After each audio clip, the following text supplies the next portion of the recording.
Biden is out, Kamala Harris looks to be in. The big question is, can she secure the Democratic nomination and then go on to beat Donald Trump in the fall? Let's take a look at the numbers to find out.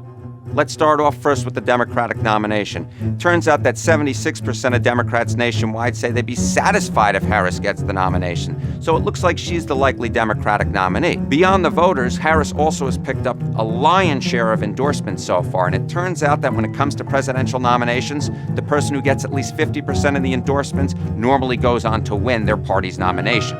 But let's put aside the primary for a second and let's talk about the general election. Can Kamala Harris beat Donald Trump? Well, when looking at a national polling average from 2024, she can't do any worse than Joe Biden, who led on 0 days during the calendar year against the former president.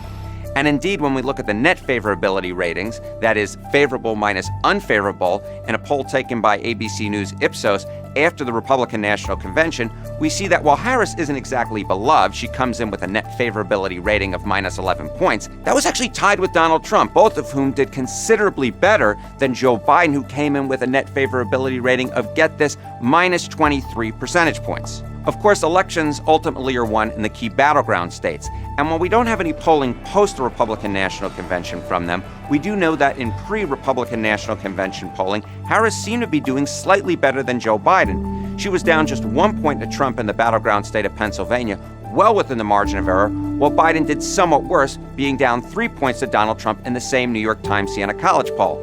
That may not seem like a big difference, but remember, elections in this country are determined by the slimmest of margins.